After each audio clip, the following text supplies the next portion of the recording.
चक्रवर्ती प्रभु और प्रभु जी मुझे पूछ रहे थे इंट्रोडक्शन हरि बोल।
तो आप लोग ने सुन रहे हैं, लेकिन ये आपका कर्तव्य भी है, जिनसे सुन रहे हैं उनको समझ लेना चाहिए वो कैसे व्यक्ति है, इनसे सुनना उचित है कि नहीं।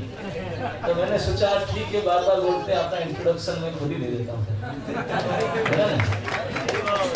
तो आप सुनना चाहेंगे? रेडी? आमार जीवन सदा पापे रत नाही का पुण्य लेश। आमार जीवन सदा पापे रत नाही का पुण्य लेश। करे रे उद्वेग दियाछि जे कत दियाछि मेरे क्लेश। करे रे उद्वेग दियाछि जे कत दियाछि मेरे क्लेश। आमार जीवन सदा पापे रत नाही का पुण्य लेश।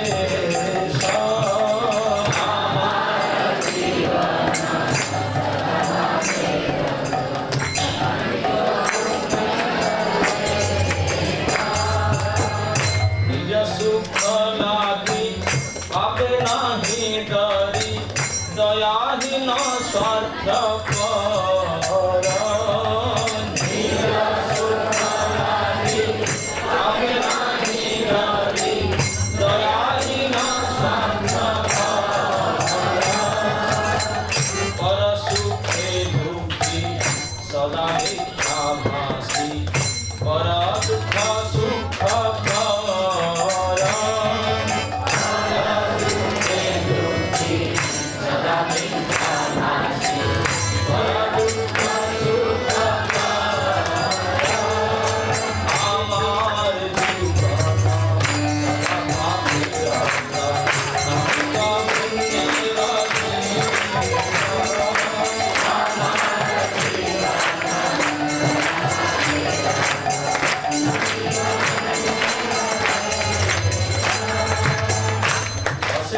कामना हृदय माझे मोर बुद्धि दंभ परायण।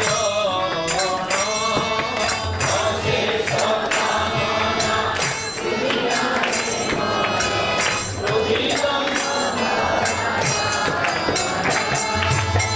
पदमत्र सदा विषये मोहित हिंसा गर्व विभूषण।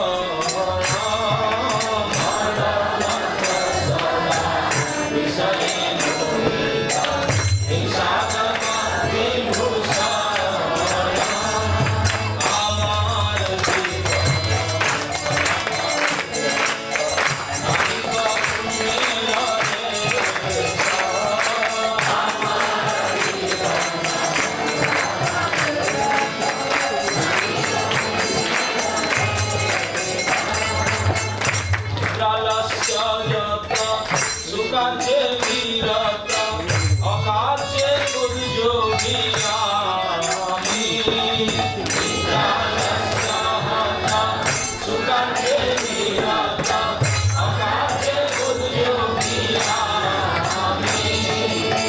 प्रतिष्ठा लागिया साध्य आचरण लोभहत सदा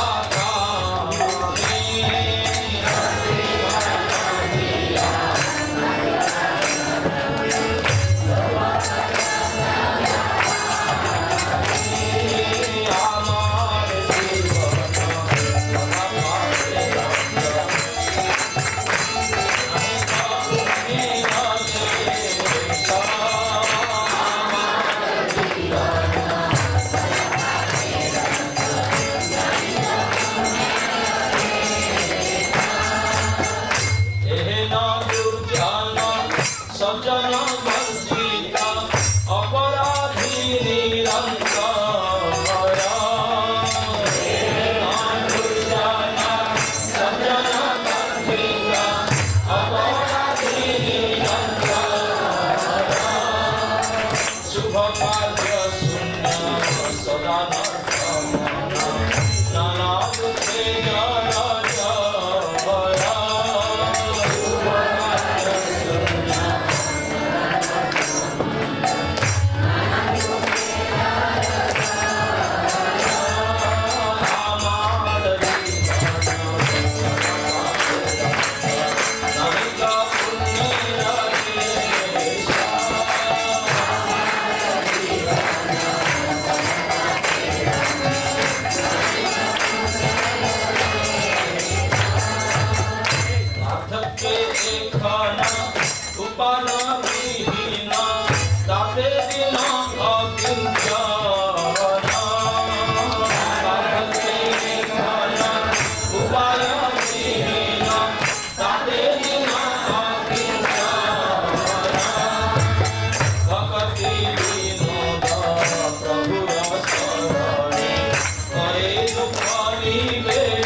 व्यक्ति पता चला।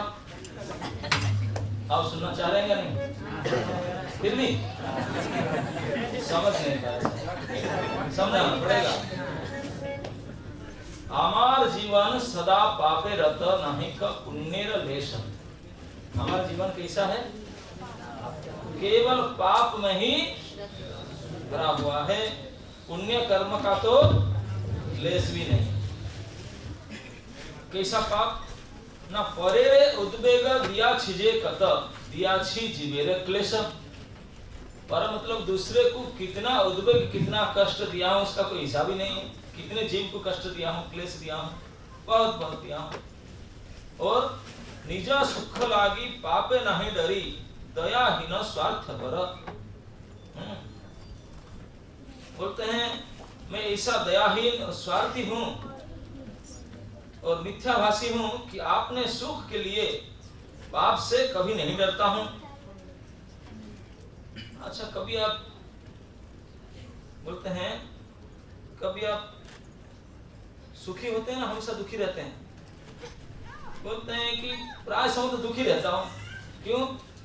ना पर सुखे दुखी सदा मिथ्याभाषी। बोला ये विशेष मेरा गुण है। जब मैं देखता हूँ दूसरे अच्छा घर में रहता है, अच्छा गाड़ी चढ़ता है, तो मेरा दुखी क्यों अच्छा होता है, क्यों अच्छा रहता है, क्यों अच्छा। पर सुखे दुखी, ये हमारा स्वभाव है। तो हमेशा सब सुखी देखता हूँ तो बड़ा दुखी रहता हूँ। कभी सुखी नहीं होता, कभी कभी सुखी होता हूँ। कब सुखी होता है?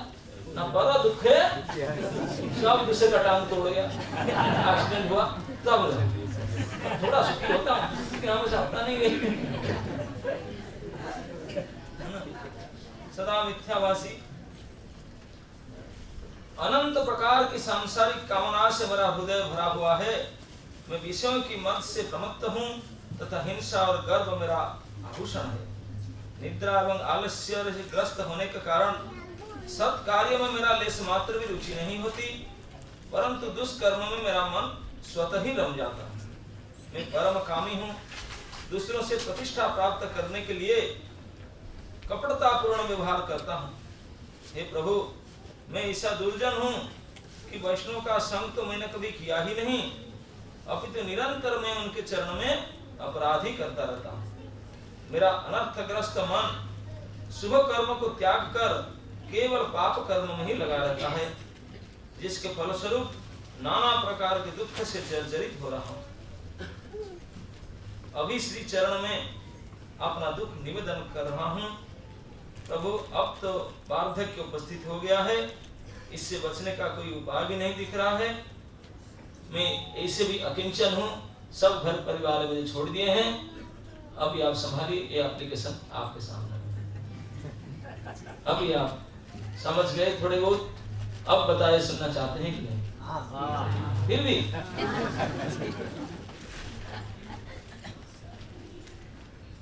तो कल हम पढ़ रहे थे कि महाप्रभु के पास कौन आ गए मिलने के लिए?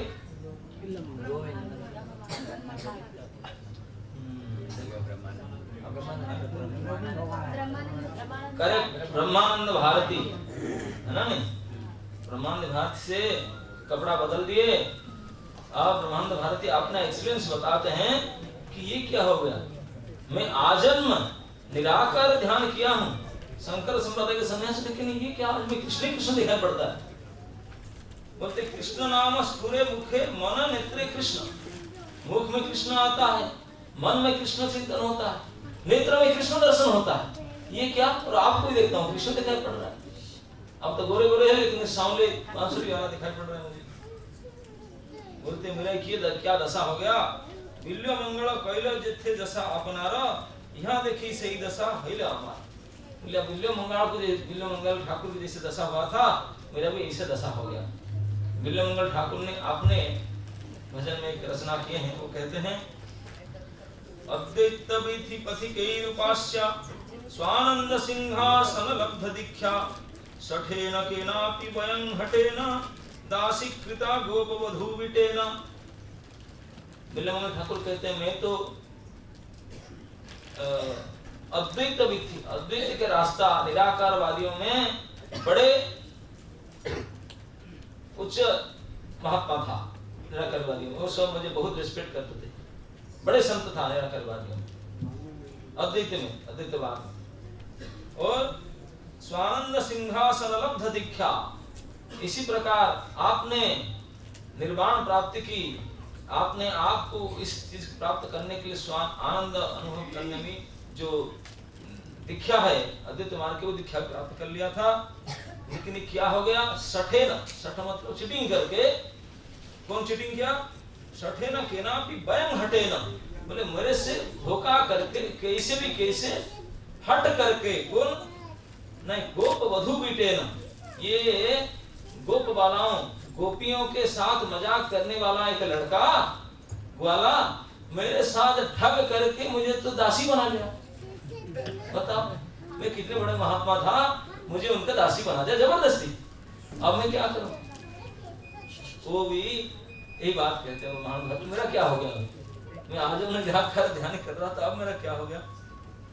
ये बात को सुनकर महाप्रभु कहते हैं प्रभु कहे कृष्ण तुम्हारा गाढ़ प्रेम होए, जहां नेत्र पड़े तहां श्री कृष्ण स्फुराए।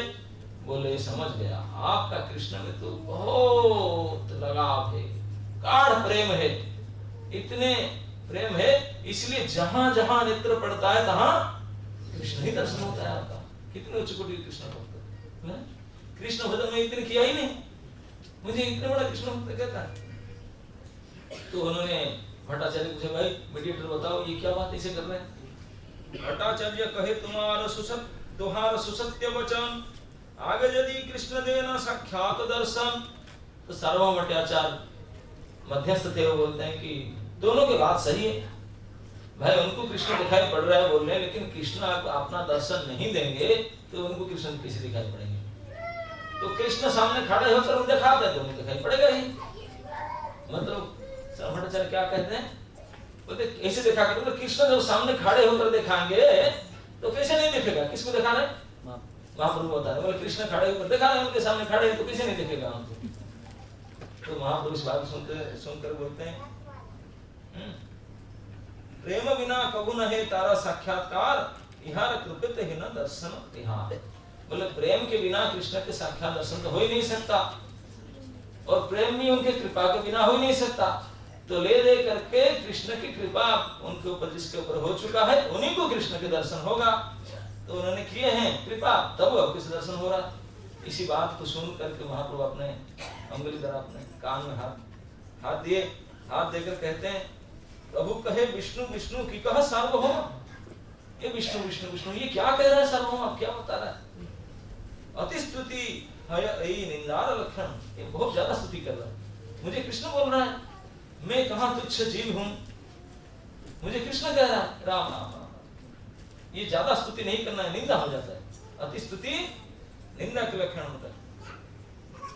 एत बोली भारती रे लया निज आशा आइला, भारती गोसाई प्रभु रे निकट रहे। फिर बोले छोड़ो अभी ज्यादा नहीं बात करते हैं। तो भारती के लेकर रूम में चले गए, उनके लिए एक सेपरेट रूम और सेपरेट सर्वेंट उनके लिए। राम हत्याचार्य भगवान आचार्य, प्रभु पदे रहिला दुही छाड़ी सर्व कार्य। काशीश्वर गोसाई आइला आर दिने, सम्मान करिया प्रभु रखिला निज स्थाने। प्रभु कलया करान ईश्वर दर्शन, आगे लोग अभिड़ सब करी निवारण। तो इसे कहते हैं कि जहां जहां पे महाप्रभु के सब अंतरंग पार्षद थे, सब खींचे खींचे आ रहे हैं उनका पास। अब अंत में काशीश्वर गोसाई आए। मैं काशीश्वर जी के बारे में पहले ही बताया था, किसको याद है? कौन है काशीश्वर पंडित? नहीं, ठीक से नहीं सुन बताया था। ईश्वरपुरी के दो सर्वेंट थे, एक शूद्र थे, एक ब्राह्मण थे। दो सेवक थे। शूद्र सेवक कौन थे? गोविंद। और ब्राह्मण सेवक कौन थे? काशीश्वर जी।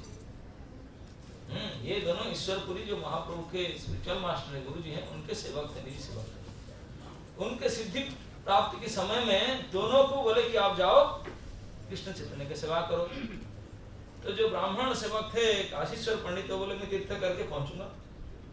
और जो शूद्र सेवक थे बोले मैं कहाँ जाऊंगा, सीधा सीधा आ गए। और पहले आकर पहुंच चुके हो तो अपॉइंटमेंट हो चुका है उनका। अब थोड़े दिन के बाद में काशीश्वर घूमते फिरते आकर पहुंचे। काशीश्वर ब्राह्मण थे, बड़े देखने को लंबे चौड़े हट्टे कट्टे थे। तो आकर के प्रणाम किए। उनका परिचय तो पहले से गोविंद जी दे चुके थे। तो महाप्रभु उनको क्या सेवा देंगे? ब्राह्मण है, उनको इसे अंग सेवा तो नहीं दे सकते हैं। तो उनको सेवा क्या दिए ना, प्रभु के लया करान ईश्वर दर्शन, आगे लोग भिड़ा सब करी निवारण। तो बड़े तगड़े व्यक्ति थे, तो महाप्रभु का बॉडीगार्ड बने थे। महाप्रभु जब प्रतिदिन मंदिर में जाते, जगन्नाथ मंदिर दर्शन करने के लिए, भीड़ बहुत था, तो सामने से खड़े होकर के भीड़ को साइड कर देते, है ना, पायलटिंग करते। ए कोई इधर नहीं, छोड़ो, हट जाओ, साइड कर, कोई पैर में हाथ नहीं लगाए, ऐसे करते थे। ये सेवा काशीश्वर पंडित करना। जत नदी जैसे प्रभुर मिलए, ऐसे महाप्रभुर भक्त। जत नदी जैसे समुद्र मिलए, ऐसे महाप्रभुर भक्त यहाँ तहाँ है। बोले जैसे समुद्र में जहां तहां से नदी आकर से प्रवेश करता है, जहां महाप्रभु रहते हैं समुद्र जैसे महाप्रभु, जहां तहां से उनको भक्त लोग आकर उनसे मिल रहे हैं।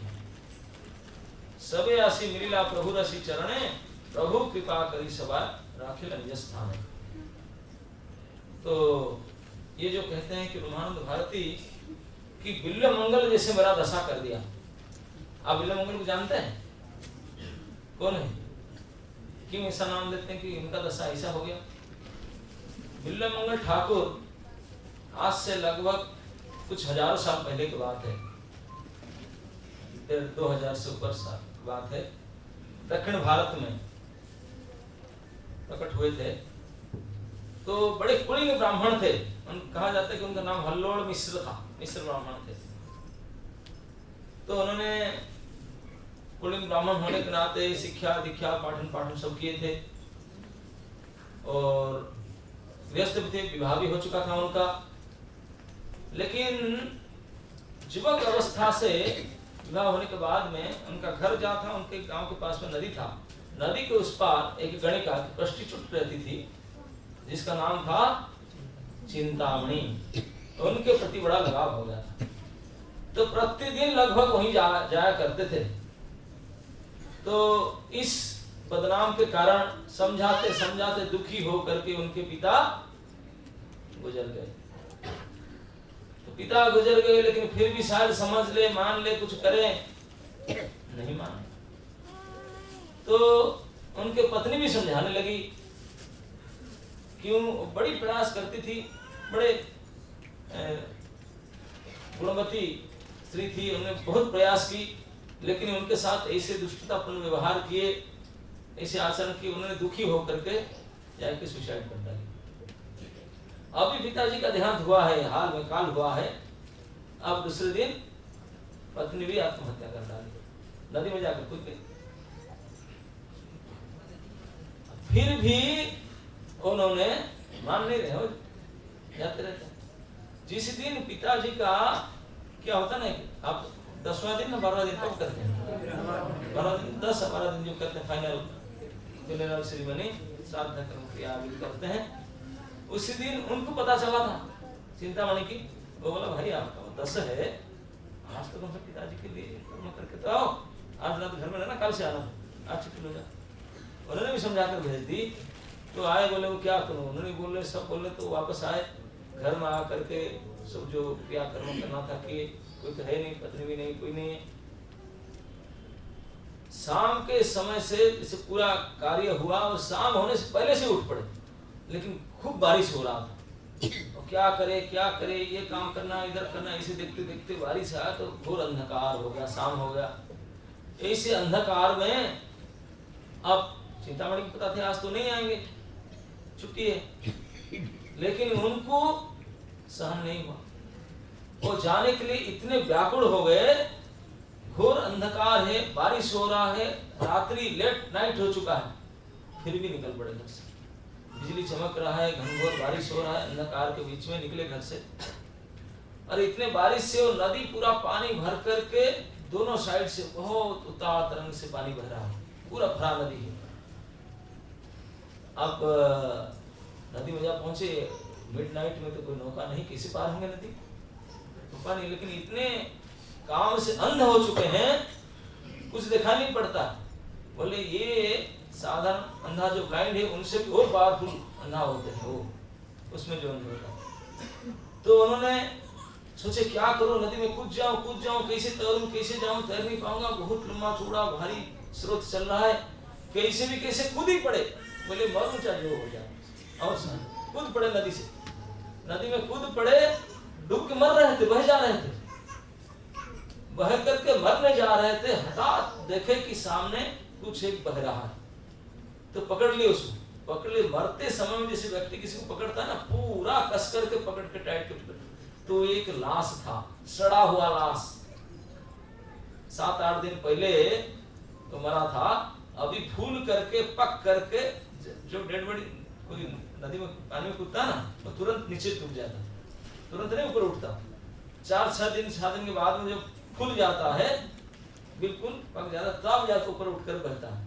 नहीं तो वेट मुर्दा आदमी का वेट है हाई होता, बहुत हैवी वेट होता है, बैठ जाता नीचे।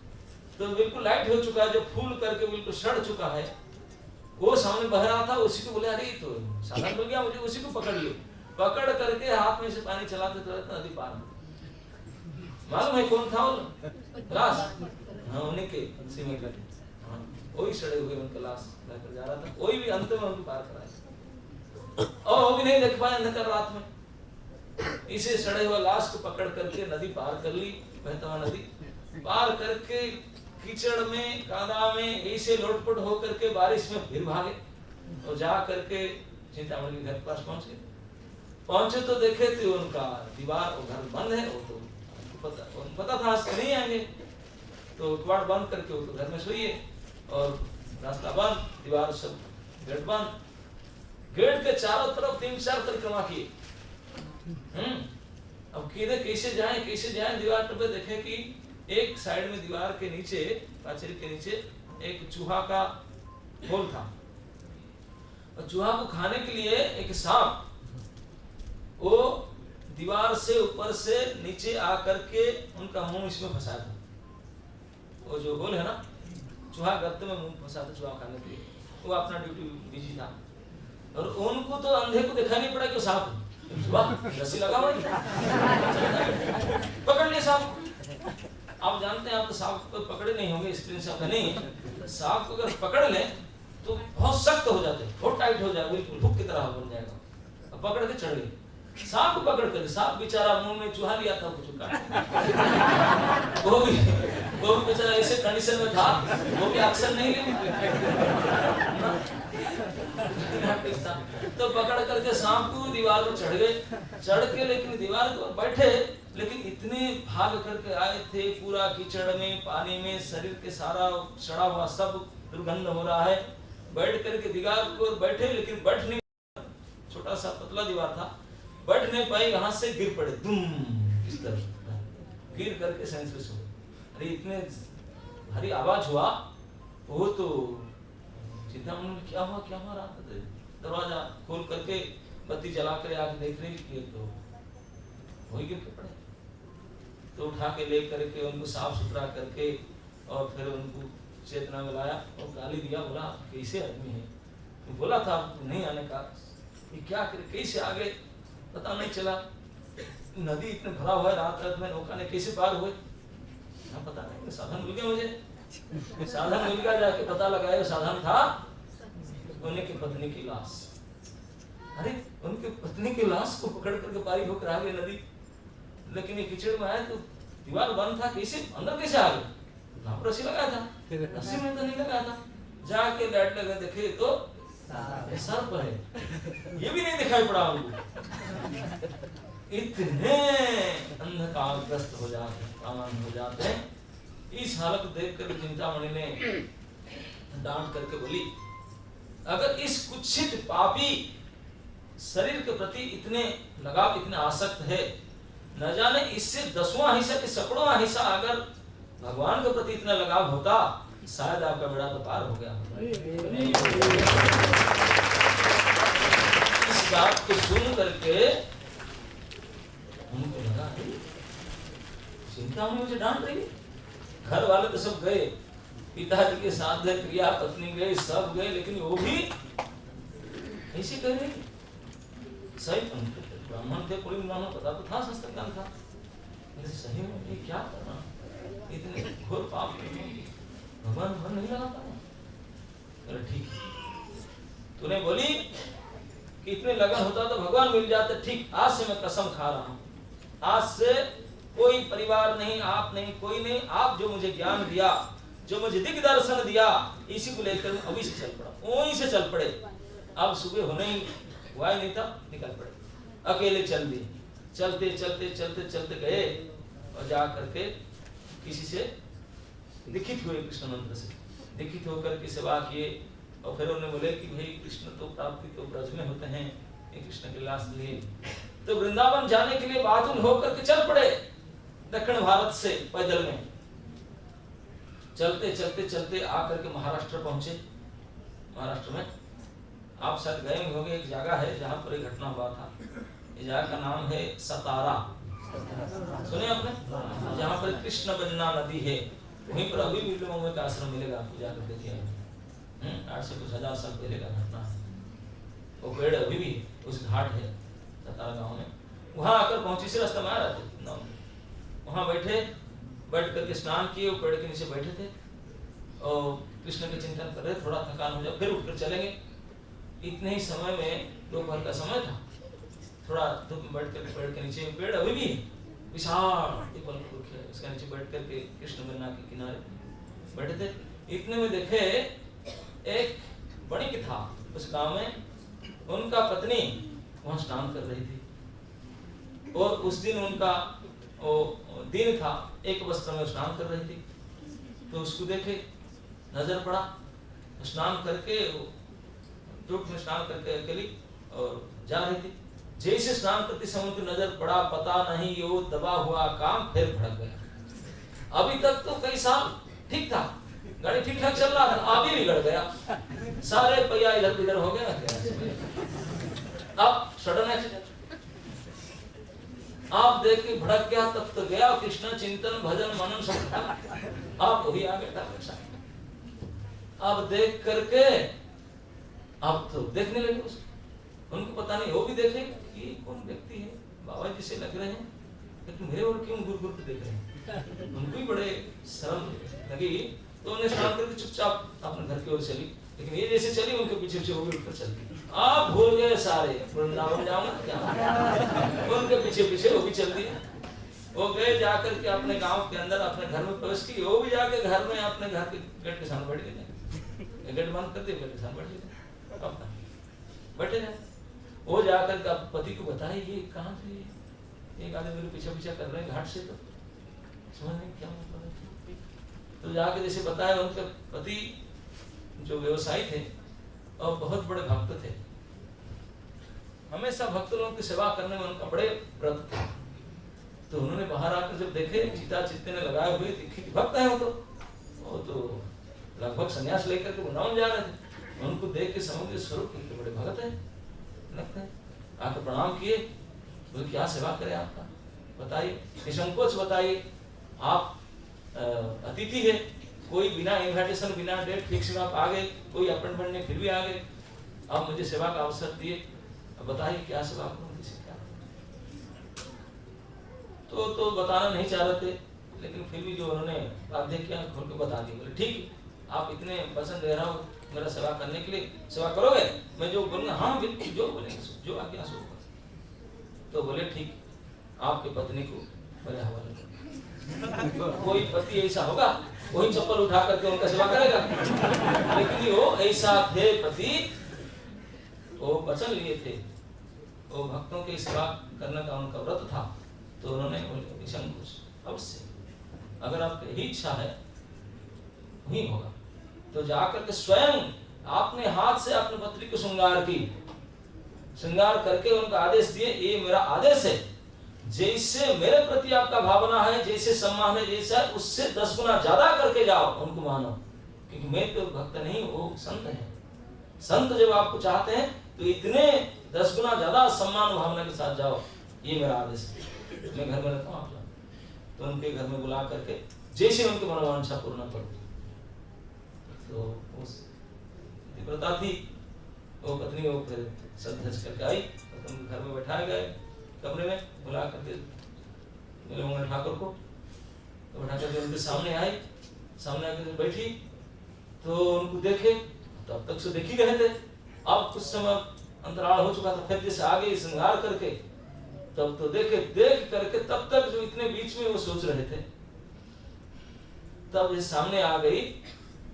अब इस पापी चक्षु, लोलुप चक्षु उनको देख करके कामान रूप से भावना कर रहा था, तब उन्हें सोचने लगे, तुरंत तभी याद आया, जिस सामने आ गए तब याद आया, नहीं मैंने चिंतामणि की याद आया, उन्होंने मुझे इसी के कारण डांटी थी, मैंने क्या किया, ये सब किया, लेकिन फिर भी फंस गया। हे भगवान, क्यों फंस गया, कैसे फंसा, क्या कारण है?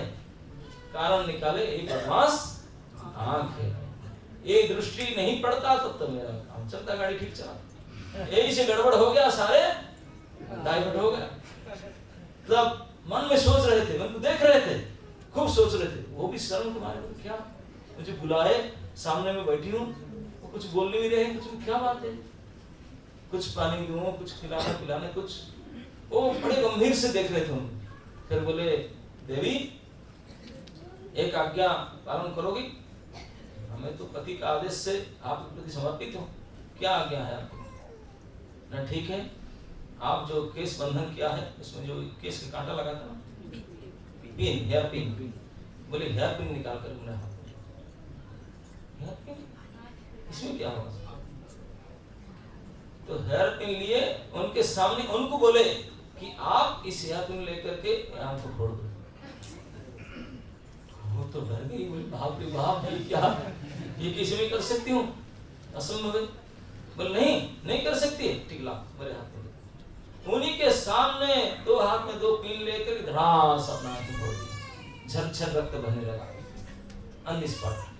वो तो देख करके घबरा गई, थर-थर कांपने लगी और वो हंसने लगे, ठिठा करके हंसने लगे। वाह, आज उचित शास्ति मुझे मिला, आज उचित सठिक पाप का प्रायश्चित मैंने किया। हंसने लगे और जैसे ही घटना हुआ तो उनको पति दौड़ रहे, बोले क्या हो गया? आगे देखते हैं कि रक्त धार बह रही है, वो तो कांप रही है और वो नाच रहे हैं। ये क्या घटना है? पता चला ये घटना, वो भी बड़े चिंतित हुए।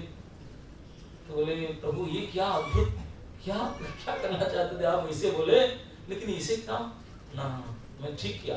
अगर फिर भी मेरे प्रति आपका सेवा का भाव है तो मेरा हाँ बताइए ना, मुझे ले चलो वही पेड़ के नीचे बैठा दो जाकर, जहाँ से मैं आया था नदी के किनारे। तो पकड़ करके वो धीरे धीरे लेके मिला के बैठा।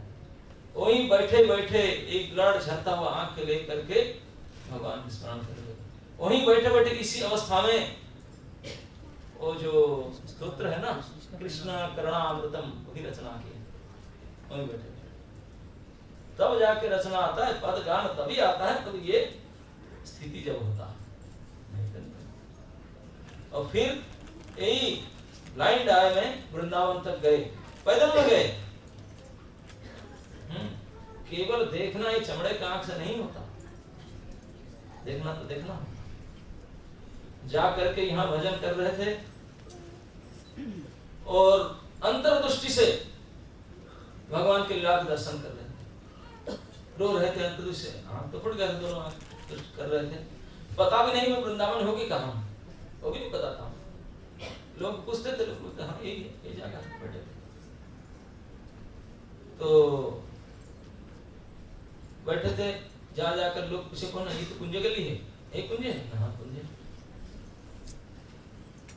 तो यहाँ बैठ कर कुंज गली में लोट-पोट होते थे, वही गाते थे, भजन करते थे।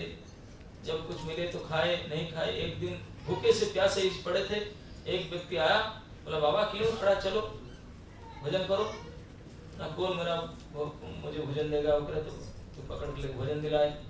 तब उनको जो भोजन दिलाया तो उनको समझ में आया यही शायद मेरा इष्ट देव है, यही मेरा कृष्ण है शायद। तो भजन करके बैठ के भजन कर रहे थे।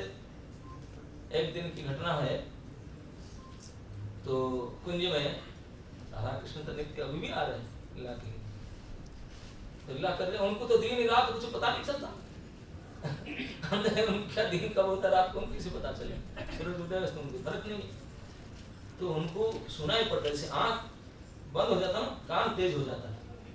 उनको रात दिन सुना कुछ नहीं होता, सुनाई पड़ा बहुत सुंदर नृत्य ताल से गीत नृत्य हो रहा है।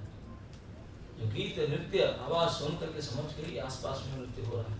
तो चुपचाप से इसे हाथ लगाते लगाते चले और देखे राधा ने अगर रूप देखे सुबह हो रहा है, ये बाबा आ रहा है इधर, धीरे धीरे पढ़ करके, ये क्या करेगा, क्यों आ रहा है, चलो जल्दी से चले जाते। चले गए, दौड़ चले गए तो राधा रानी के पैर से एक क्या बोलते हैं पंजाब, हाँ लटक गया, वो गिर पड़ा था इधर। तो वो ढूंढ रहे थे किधर, कहाँ चले गए, उनके हाथ में पड़ा, हाथ में पड़ा, हाथ लगाया तो किसी का पैर का पंजाब है। तो लेकर के सर में लगाए, बड़े गौर से उसको रखे, हाथ में पकड़ कर बैठे, कोई बैठ नीचे बैठ गया उसको पकड़ कर। पता नहीं दिन बीत गया, रात हो गया, फिर समय जब यहाँ आया तब कुंज में आने के लिए जो ड्रेसिंग होने लगी, बोले एक नुपुर तो नहीं है, गायब है। तो सखियों को पूछे कहाँ है, ढूंढो। बोले नहीं, काल शायद हम दौड़ के आते समय गिर पड़ा होगा। तो जाओ ढूंढ के लाओ। जाके देखे एक बाबा बैठा हो, के बाबा जाके पूछे ईशा हमारा गिर पड़ा था आपको? हाँ मिला मुझे, लेकिन दे दो। आपको क्यों दे दो? अरे हमारे सखी क्या है, मुझे क्या पता आपके सखी, मुझे दिखाई नहीं पड़ रहा है आपके सखी के, मुझे किसी तो कैसे पता चलेगा? मैं बोल रहा हूँ, आप बोलने से मैं किसे मान लूं?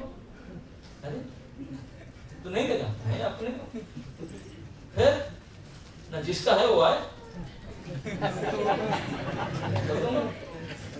वो आके तो बोले बड़ा ढीठ है तो नहीं दे रहा, बोलता है कि वो मिला है, रखा है, लेकिन नहीं दे रहा मुझे। तो क्यों? बोलता है कि जिसका है वो आएगा तो दूंगा, नहीं आप ही क्यों दूंगा, आप ले जाएगा भट्ठक में, जिसका है उनको दूंगा। अरे दूसरे सखी की वजह उनको भी बता, किसी प्रकार से नहीं दिया उन्होंने, तो लेट हो रहा है तो मुझे जाना ही पड़ेगा। तो बोले चलो मैं चलता, तो ले श्री जी स्वयं आए, आके बोले मैं आई हूँ, मेरा पंजाब है मुझे दे दो। ना आपका है, आपका ना मेरा ना, मुझे किसी पता चलेगा। जब तू बोला कि तू आने से दे देगा, मालिक मैं ही खुद मालिक हूँ, मालिक मैं आया हूँ ना, मैं तो देख नहीं सकती हूँ नो, क्या था जी मैं दूसरी शक्ति हूँ ना, नहीं मैं दूसरी शक्ति नहीं मानता हूँ आपसे ना, फिर ना मुझे पता चलेगा भाई आपका पैर का अलंकार है ना, आपके पैर में लगा कर देख लूं, जो फिटिंग बैठता तो मान लूंगा, आपका हाथ दे दूंगा। उसमें क्या, मैं थोड़ी आपको आंख की शक्ति मांगू। अच्छा पैर पकड़ना चाहता नहीं, मैं पैर पकड़ना नहीं चाहता हूँ, मैं तो देखूंगा ना आप चुप करके आपको फिट है कि नहीं, तो कोई ठक्कर ओढ़ के ले जाए भाई, जिसका है प्रमाण क्या है, उनका पैर में फिट बैठे तो उनका मान लूंगा, दे दूंगा, मेरा क्या है। तो बोले बड़ा ढीठ है तो नहीं देगा, पैर दिखाना पड़ेगा। पैर बढ़ाए तो बंदे ने आपने उसको पैजाब खोल करके पहना दी, पहना करके पकड़ ली, पैर पकड़ लिए, आप छोड़ नहीं रहे, आप छोड़ नहीं रहे। तो ऐसे केवल इस बाहिर दृष्टि से, चर्म दृष्टि से देखा नहीं जाता, ये दृष्टि से जब अंदर की ओर होता है तब ये भावना जागृत होता है। अभी तो हमारा सारा इंद्रिय, आंख, नाक, कान, मुख सब बाहरी चीज लेता है। आंख से बाहरी दृश्य देखते हैं, कान में बाहरी शब्द सुनते हैं, नाक से बाहर गंध लेते हैं, मुख से बाहरी स्वाद लेते हैं। जब अंतर्दृष्टि होगा, अंदर की तरफ इंद्रियों का मुख होगा, तब ये भावना जागृत। तो इस प्रकार विल्यमंगल ठाकुर बोलते हैं कि मैं कहाँ कैसा था, अब इस बालक ने मुझे पकड़ करके उनका बना दिया, अब तो पागल हो गए।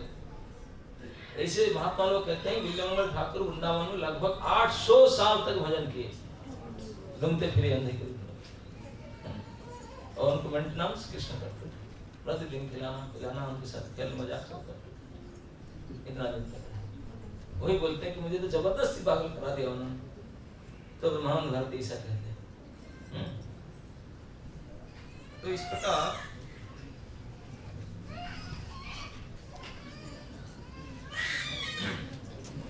महाप्रभु के पास उनके सारे भक्त आकर मिलने लगे। आराधीन सार्वभौम कहे प्रभु स्थाने, अभय दान देह जदि करी निवेदने। तो दूसरे दिन सार्वभौम आकर के महाप्रभु के पास बैठे, बोलते हैं प्रभु अगर बुरा ना माने, अगर आप परमिशन दे तो एक बात पूछूं। ना बोलो आपके लिए क्या बोले। प्रभु कहे कहा तुम्हें नहीं किछ भय, योग्य है ले करीब, अयोग्य है ले ना। बोलिए क्या चाहते हैं, अगर योग्य बात है तो मैं करूंगा, नहीं हो तो कर नहीं सकता। सार्वभौम कहे प्रताप रुद्रेर राय, प्रताप रुद्र राय उत्कंठा हया से तुमा मिली बार चाह। सार्वभौम भट्टाचार्य क्या बोले, प्रताप रुद्र कौन है, राजा है, गजपति महाराज प्रताप रुद्रदेव। उन्होंने पहले से आके बताया था, जब दक्षिण में गए थे, बोले क्यों उनको छोड़ दिया, क्यों रखा नहीं, आप कृष्ण बोलते हैं उनको, मैं उनको दर्शन करके नेत्र सफल करना चाहता बोले थे ना। तब उन्होंने खबर भेजे होंगे, तब सार्वभौम आकर के बोलते हैं कि अगर आप इच्छा हो, राजा ने आपको भेंट करना चाहते हैं और आप संदर्भ में बुलाओ, आप भेंट करना। ये बात सुन करके करने हस्त दिया प्रभु स्मरे नारायण, सार्वभौम कह के न अयोग्य वचन। जैसे सुने कि राजा मिलना चाहता है, तुरंत कान बहाते हुए नारायण नारायण। सार्वभौम ये क्या कह रहा है, ये क्या अयोग्य बात कह रहे, राजा से मैं मिलूंगा। विरक्त सन्यासी आमार राज दर्शन, स्त्री दर्शन सम विशेर भक्षण। मैं विरक्त सन्यासी हूँ, मैं किस राज दर्शन कर सकता हूँ। तो निष्किंचनस्य भगवत भजन उन्मुखस्य पारं परं जिगमिषार भवसागरस्य संदर्शनं विषयिणां अथजोषितां च आहंत हंत विषभक्ति साधु।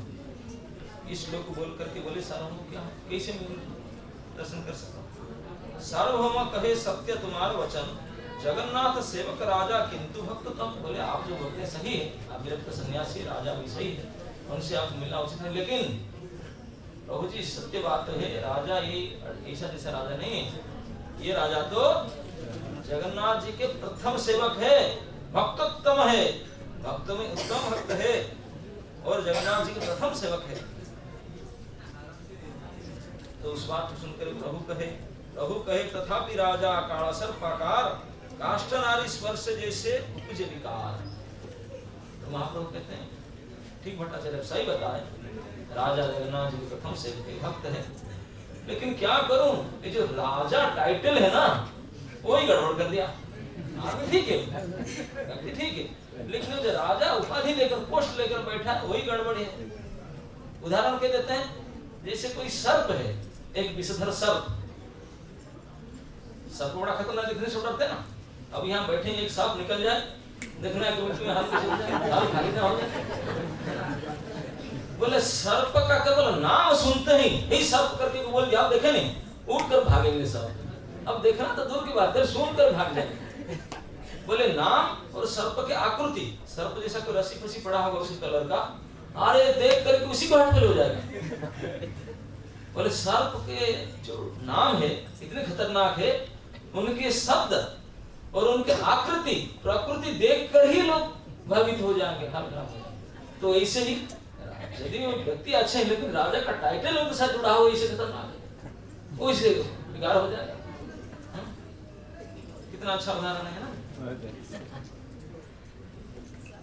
तो बोलते ऐछि बात पुनरभि मुखे ना आनिबे कह यदि तबे आमाय एथा ना देखिबे। बोलते सार्वभौम देखो मैं आपको बोलता हूँ, तुम हमारा परम मित्र है, ऐसी बात पुनरभि मुखे ना आनिबे, दोबारा मुख में ऐसा बात नहीं करना मुझे। राजा को भेंट करने के बाद अगर फिर दोबारा मुझे ऐसा रिक्वेस्ट किया, कहा यदि तबे आमाय एथा ना देखिबे, फिर मैं यहाँ छोड़ के चला जाऊंगा, पूरी छोड़ कर यहाँ नहीं रहूंगा, मुझे यहाँ फिर नहीं देखूंगा, देखोगा आप, मैं छोड़ के चला जाऊंगा। चलना नहीं छोड़ करके दोबारा भय पाया सार्वभौम निज घरे गेला, घुट गया डर के कि मुंह बंद कर चले गए, सिर्फ सीरियस को भाग गए वहां सुधर जाने के धमकी देते हैं। भय पाया सार्वभौम निज घरे गेला, पासा गया भट्टाचार्य चिंतित हैला। घर में तो चला गया, घर में जाकर तो बड़े सोच में पड़ गया। की सोच में पड़ा, क्यों सोच में पड़ा कि राजा ने ऊपर से प्रेशर डाल रहा है, कैसे भी कैसे मेरा भेंट करवा दो, और यहाँ तो महाप्रभु ये हाई वोल्टेज वीडियो पावर लगा देंगे, भाग जाओ, ये धमकी दे दिया, उतर गया। इधर से राजा के फोर्स, इधर से महाप्रभु के फोर्स, बड़े गंभीर सोचे पड़ गए, क्या करो। पंडित जी सोचने लगे, है ना काले प्रताप रुद्र पुरुषोत्तम उसी दिन वो चिंता में बैठा, राजा पूरी विषय में आ गए, उसी दिन आ गए पूरी, क्योंकि राजा को पता चल गया महाप्रभु आ चुके, तो उन्होंने स्पेशल कटक से पूरी आया। हे न काले प्रताप रुद्र पुरुषोत्तम आइला, पात्र मित्र संगे राजा दर्शने चलिला। अब पात्र मंत्री मित्र सब लेकर के जगन्नाथ मंदिर में दर्शन तो रात दर्शन होता है, स्पेशल दर्शन होता राजा का हुआ। तो फिर रामानंद राय भी आ चुके थे। रामानंद राय आइला गजपति संगे, प्रथम ही प्रभु रे आसी मिलिला बहुरंगे। गजपति के साथ भी, गजपति महाराज साथ कौन आया था? रामानंद राय। रामानंद राय जानते हैं कौन थे? भवानंद राय का भवानंद राय का बड़ा लड़का, यस, प्रथम पुत्र थे, और उन्होंने दक्षिण भारत के गवर्नर थे। हाँ, उनको वो पूरी गजपति महाराज का अंडर में, तभी वो आंध्र प्रोविंस था, तो वहाँ के गवर्नर थे। महाप्रभु जो गए थे दक्षिण भारत में, उनको भेंट हुआ था, जाते समय आते समय बोले थे कि तुम नौकरी छोड़ के आ जाओ, क्या कर रहे थे, तो उन्हें रिजाइन देकर आ चुके थे। आकर के महाप्रभु को आए थे, जब सबसे पहले राजा को मिले, और फिर राजा से दर्शन करने के बाद उनसे परमिशन लेके महाप्रभु के पास गए। तो रामानंद आइला गजपति संगे, प्रथम ही प्रभु रे आसी मिलिला बहुरंगे। गजपति के साथ आए, मंदिर न जा करके सीधा महाप्रभु के पास आए, उनसे बोलकर राजा तुम्हें थोड़ा मिलकर आता हूं, बाद में जाकर मंदिर दर्शन करूंगा। ठीक है जाओ। राय प्रणति कइला प्रभु कइला आलिंगन। रावण ने आकर जब प्रणाम किया, महाप्रभु तो पहले पहचानते थे, तुरंत उठ करके उनको गले में लगा, आलिंगन किए। दुई जन प्रेमावशे करे न क्रंदन, दो जन प्रेम के मारे रोने लगे। एक कहावत है, अगर एक उच्च कोटि के भक्त दूसरे उच्च कोटि के भक्त में मिलता है, भेंट करता है, तो कैसा भेंट होता है दोनों का। एक हिंदी में कहावत है, 4 मिले 64 खिले, 20 रहे करजोड़, हरिभक्त से हरिभक्त मिले, विहन से 7 करोड़। जानते हैं इसका मतलब क्या है? बोलते हैं जैसे कोई बहुत उच्च कोटि के भक्त है, तो उनका भी बहुत नजदीक आत्मीय भक्त एक है, और लेकिन किसी भाग्य कहो वो दूर दूर से उनका आवास हो गया, वो कहाँ रहा और कहाँ रहा, कई दिन से भेंट नहीं हुआ, फोन भी नहीं हुआ, कुछ बातचीत नहीं हुआ, और बड़े दिन के बाद कई एक स्थान में दोनों का भेंट। अरे वो देख रहे हैं, यही तो सही, यही प्रभु जी तो है ना, हाँ वही तो है, वो भी उनको देख रहे, वो भी उनको देख रहे। जब दोनों का देखो भेंट होने जा रहा है, दोनों को पहले देखते हैं एक दूसरे को। सबसे पहले क्या होता है ना, 4 मिले मतलब उनका 2 आंख उनके 2 आंख मिलन होता है, बिल्कुल आंख से आंख मिलता है। देखने के बाद अरे आप ही है ना, बस दोनों ने पहचान की वही है। 4 मिले तब 64 खिले, मतलब उनका 32 और उनका 32 फूल। 2 4 था, मैंने उनका पूरा दाम खोल कर, जैसे आप अभी हंस रहे ऐसे ही हंसेंगे, पूरा खोल करके वो भी ऐसे हंसेंगे, तो 64 खिल जाएगा, पूरा दाम खिल करके हंसेंगे। 4 मिले 64 खिले, और इतना नहीं जितना हंसी। अरे प्रभु जी आप है, आइए हाथ जोड़ देंगे। 20 रहे कर जोड़, उनका 10 अंगुली उनका 10 अंगुली, 20 जोड़ जाएगा, ऐसे करेंगे। आइए तो हंस करके देख करके ऐसे बैठते हैं। और जब नजदीक आ गए, 4 मिले 64 खिले, 20 रहे कर जोड़, अब हरिभक्तों से हरिभक्त मिले, जब मिलन हो जाएगा तो गले लगी जाएंगे दोनों, विहन से 7 करोड़। ऐसे कहा गया कि एक मनुष्य के शरीर में 3.5 3.5 करोड़ रोम होता है। उनके शरीर में 3.5 करोड़, उनके शरीर में एक भी बच्चे सारे को 7.5 करोड़ खड़े हो जाते हैं, पूरा रोमांचित हो जाता है।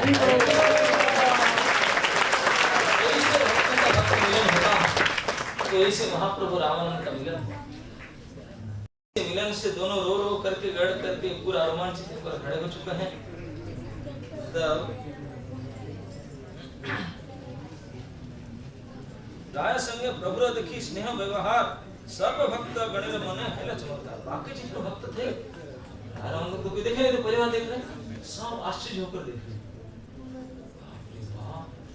हम लोग तो बोले नहीं पड़ता, कौन अभी भी आया नया, अच्छा इतने संबंध है भगवान के साथ, इतने नजदीक है, तो लौट पड़ रहे हैं, इसे गले मिल रहे हैं।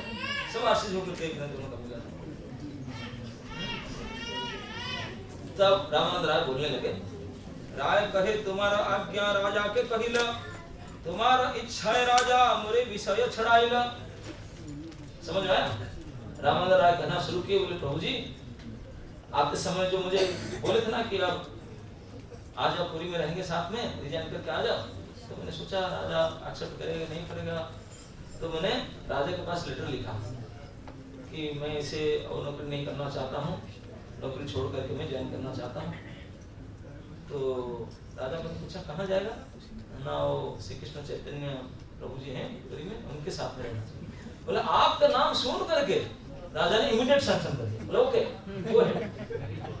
बोलते तुम्हारी इच्छा है राजा, आपकी इच्छा जानकर आप चाहते हैं कि मैं उनके साथ रहूं, ऐसा सुन करके मुझे छुट्टी दे दिया। बोले जा नो नीड, मैं दूसरा अपॉइंटमेंट कर दूंगा, मुझे छुट्टी दे दिया।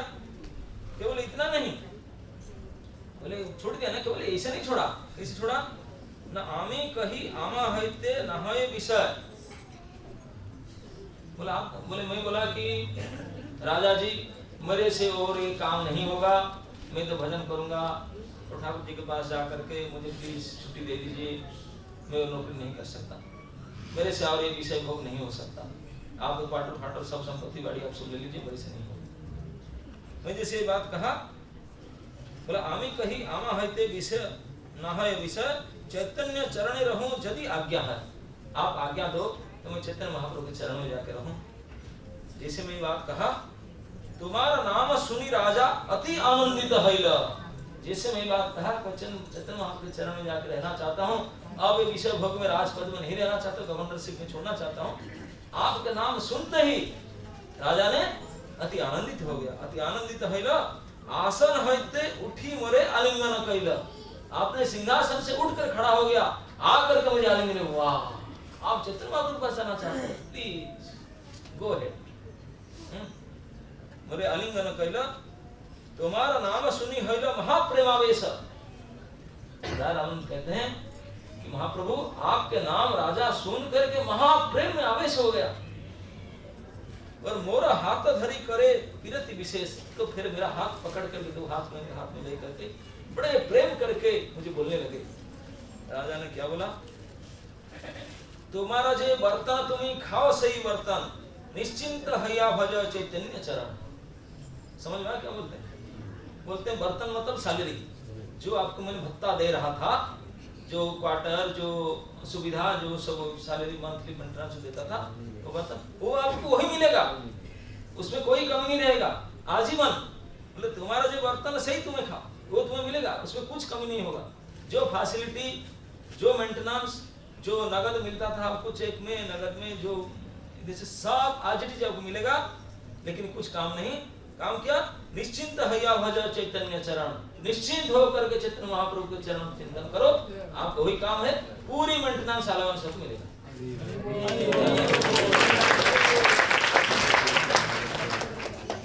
राजा ने सैंक्शन कर दिया। तो आमी छारा योग्य नहीं तार दर्शने, तार जई भजे सही सफल जीवने।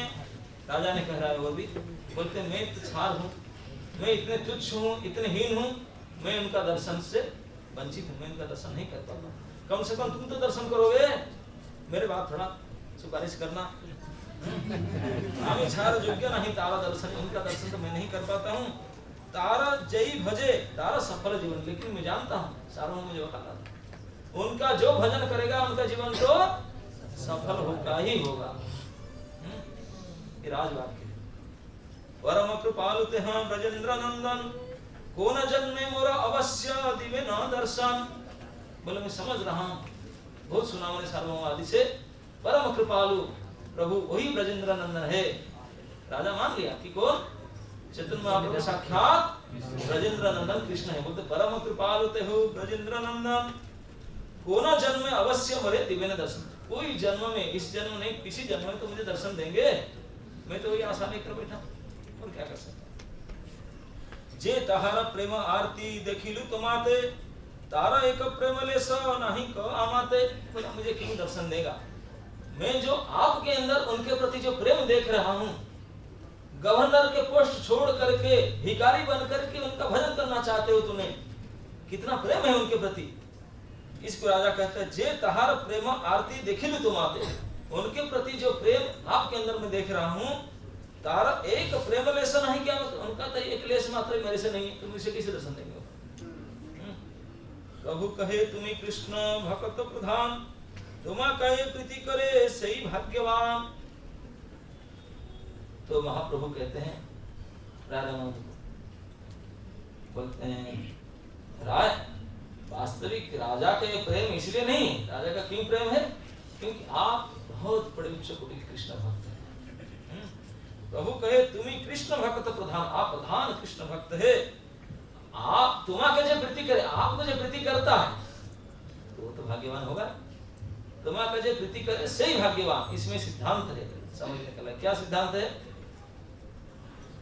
कोई अगर चैतन्य महाप्रभु के निज जन, चैतन्य महाप्रभु के अनुयायी भक्त है, निष्ठापर भक्त है, उस भक्त को कोई प्रेम करे, किसी भक्त को कोई प्रीति करे, वही भगवान कहते, वही कौन है, क्या है वो?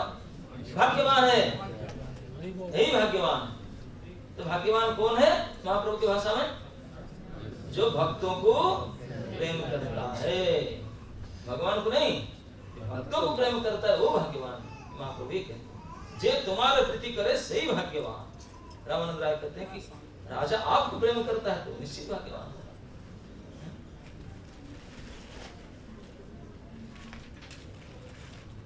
तुमाते एक प्रीति हईल राजार यही गुणे कृष्ण तारे करीबे अंगीकार। बोले मैं तो अभी समझ रहा हूँ, जो आप जैसे भक्तों को इतना प्रेम करता है, इतनी प्रीति करता है, तो कृष्ण तो उसको अवश्य ही अंगीकार करेंगे। भगवान बोल दिए, हमको स्वयं उसके बाद बोल दिए, जे प्रेमे भक्त जना प्रार्थना में भक्तास्ते जना मद भक्तानं चे भक्तास्ते में भक्त तमामताः। भगवान श्री कृष्ण ने अर्जुन को कहा, जो मेरे प्रत्यक्ष भक्त हैं वे वास्तव मेरे भक्त नहीं हैं, किंतु जो मेरे दास के भक्त हैं वे सचमुच मेरे भक्त हैं। ये बात है।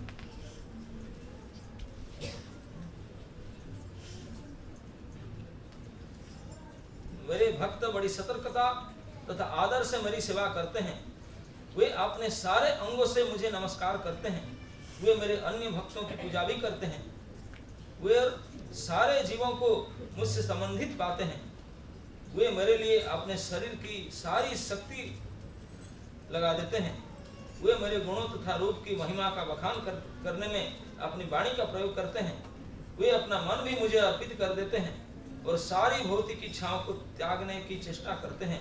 मेरी भक्तों की यही लक्षण है। भगवान शंकर कहते हैं पार्वती जी को, आराधनानां सर्वेषां विष्णुराराधनां परम तस्मात् परतरं देवी तदीयनां समार्चनम्। शिव जी कहते हैं, देवी पार्वती आप मुझे आराधना के बारे में पूछ रहे हैं, किसको पूजा करूं, किसके व्रत करूं?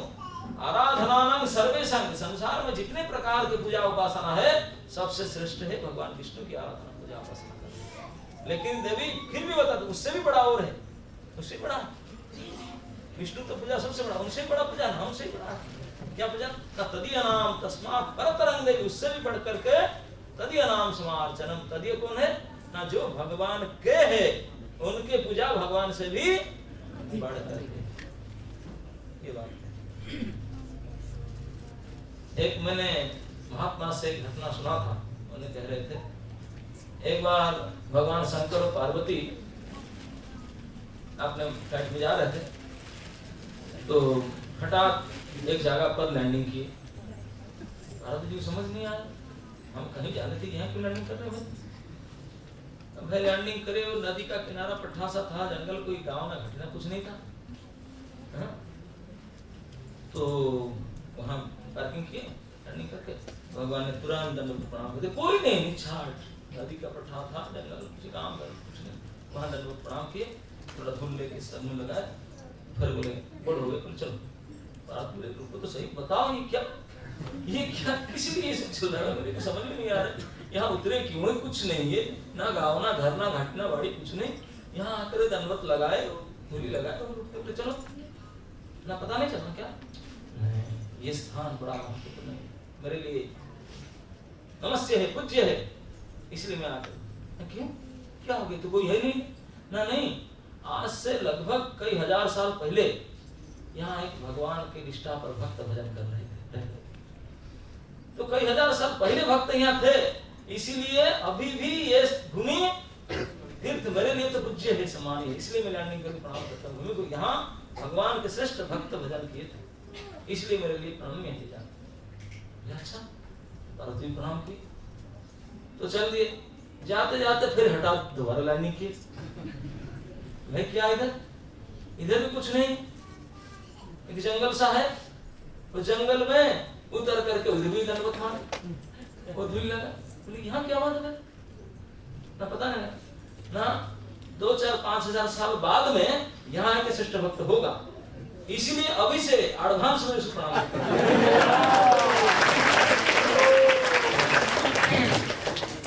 भगवान के भक्तों को ऐसे महिमा सिद्धि सिखाते हैं, जो अभी कुछ हजार साल बाद में यहाँ भक्त एक प्रकट होंगे, ये भगवान के श्रेष्ठ भक्त होंगे, इस भूमि को मैंने अभी से प्रणाम करा।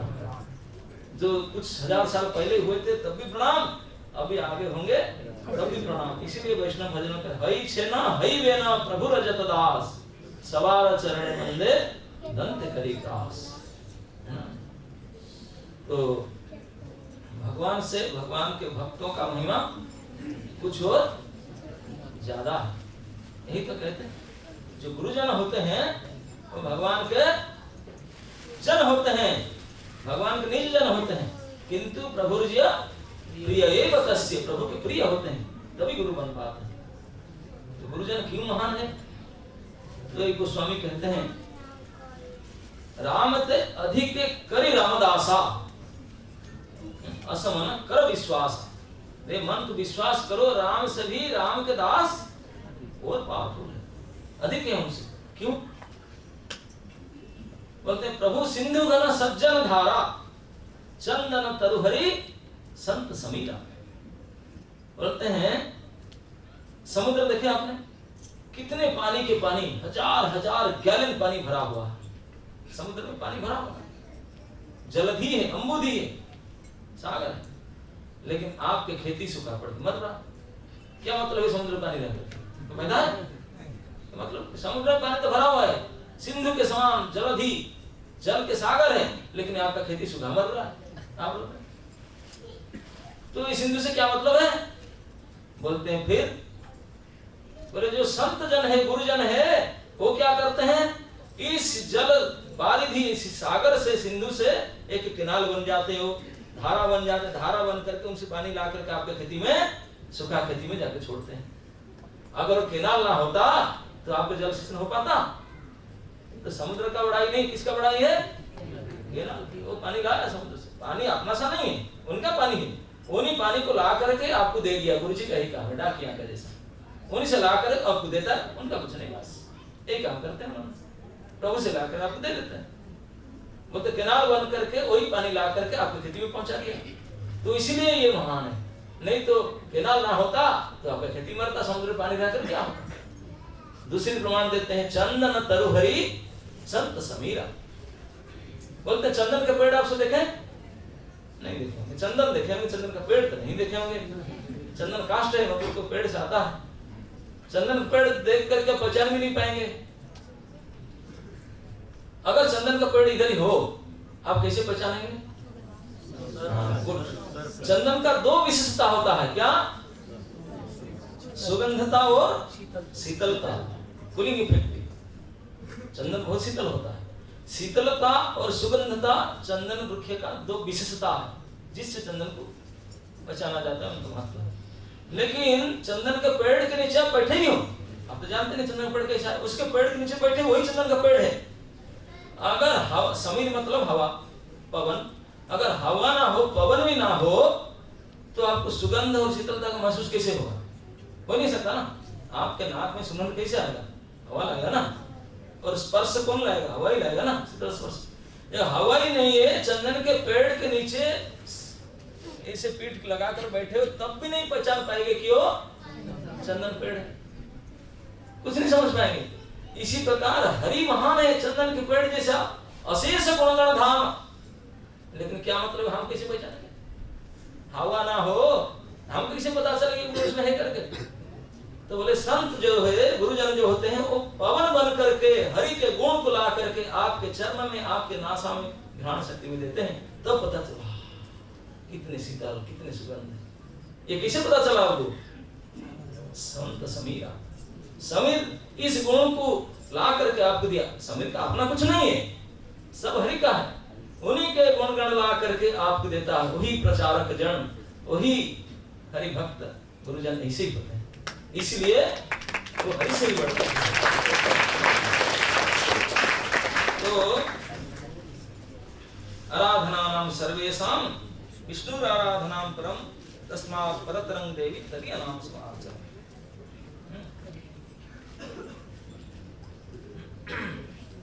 पूरी भारती गोसाई स्वरूप नित्यानंद जगदानंद मुकुंदादि यत भक्त वृंद सारी गोसाई रे कैले राय चरण बंदन जथा योग्य सब भक्त रे करिला मिलन। रामानंद राय जितने नाम पढ़ा भी सभी का भी चरण बंदन किए, भक्त है ना, महाप्रभु सारे भक्तों के बंदन किए। प्रभु कहे राय देखिला कमल नयन, राय कहे यही जावो पाव दर्शन। अब देखिए बात, तब जैसे सबका प्रणाम नाम कर लिए, तब महाप्रभु बुलाया रामानंद राय, बोले राय देखिला तुम्हें कमल नयन, मतलब आप जगन्नाथ जी के दर्शन करके आए ना? जगन्नाथ जी के नयन को कमल नयन बोले, आपने जगन्नाथ जी के दर्शन करके आए ना? नहीं, अभी जाऊंगा। अभी जाऊंगा, दर्शन किया नहीं। क्या अभी तक दर्शन नहीं किए? प्रभु कहे राय देखिले तुम्हें कमल नयन, राय कहे एबे जाबो पाव दर्शन, अभी जाऊंगा, अभी गया नहीं। प्रभु कहे राय तुम्हें की कार्य करिला, राय तुम इतने बड़े विद्वान व्यक्ति हो, ये क्या कर रहे आपने? ईश्वर नाथ के कहने आगे था आइला, पूरी मंदिर के सामने से रास्ता है, मंदिर के सामने होकर के मेरा पास आया, 1 किलोमीटर एडवांस आगे आया, मंदिर दर्शन करने पहले क्यों नहीं गया? ऐसा क्यों किया आपने गलत काम? ईश्वर को दर्शन ना करके मेरा पास दर्शन करने क्यों पहले आ गया? ईश्वर नाथ की कहना आगे यथा आइले, राय कहे चरण रथ हृदय सारथी, जहां लया जाए तहां जाए जीवरथी। किसी आंसर देते हैं राम राय के सुनिए। राम तो मैं क्या करूं प्रभु, मेरा बस में थोड़ी है। क्यों बोलते? मेरा चरण तो मेरा रथ है, मैं पैदल में चल कर आया, बोले चरण मेरा रथ है, हृदय है सारथी। चरण मेरा रथ है, हृदय सारथी है, और रथी कौन है? बोले जीवात्मा। बोले तो रथी वो बेचारा पीछे बैठा है, पीछे सीट में, ड्राइवर जहां ले जाए, गाड़ी जहां चले जाए वहीं चले जाएगा, क्या करेगा? जहां ले आ जाए तहां जाए जीवरथी, जहां ले जाएगा जीवी वही जाना पड़ेगा। ईश्वर सर्वभूतानां हृदयेषु अर्जुन तीसरे बोले हृदय रथी मतलब हृदय में कौन बैठा है? आप ही तो हृदय में बैठे हैं, गाड़ी तो आप ही चला रहे हैं ना, हम चला रहे हैं, आप ही गाड़ी चला रहे हैं। मुझे बोले क्यों इधर आया? मैं गाड़ी इधर आया तो मैं क्या करूं? गाड़ी का स्टॉपेज ही नहीं इधर, अंदर स्टॉपेज ही नहीं, तो मुझे बोलते हैं क्यों इधर आया? तो क्यों नहीं आया? उतर के आना पड़ेगा ना, यहाँ स्टॉपेज ही नहीं था, जब मंदिर के सामने से आया स्टॉपेज ही था, सीधा वहीं स्टॉपेज हुआ, तो अभी जाऊं वापस। ईश्वर सर्वभूतानां हृदयेषु अर्जुन तिष्ठति, भावयन् सर्वभूतानि यत्र रूढानि माया। प्रभु कहे शीघ्र गया आकर्षण भोगल। ठीक है अब बात ज्यादा होता है, फिलोसफी मत करो, जाओ जल्दी दर्शन करो। प्रभु कहे शीघ्र गया कर दर्शन, ऐसे घर जाई कर कुटुंब मिलन। बोले दर्शन भी करो, अपने घर में जाकर के अपने परिवार लोग पिता भाई सब है उनके साथ भेंट करो। प्रभु आज्ञा पाया राय चलिला दर्शने, राय प्रेम भक्ति रीति बुझे को न जने। बोलते प्रभु का आदेश पा करके मान लो, तब राय रामानंद तब ईश्वर दर्शन में गए। तब इसनाथ कबीरदास गोस्वामी कहते हैं कि राय रामानंद का जो मति गति प्रेम कौन समझ पाएगा, क्या चाल है उनका, वो जानते हैं ठीक ठीक असली ईश्वर कौन है। यहाँ क्यों जाऊंगा? ईश्वर तो रूबहू वहीं बैठा है, बातचीत करेगा मेरे से, मुझे आलिंगन भी करेगा, रोएगा, और ये ईश्वर के पास में जाकर यहाँ क्यों जाऊंगा? ये ईश्वर तो ऐसा है।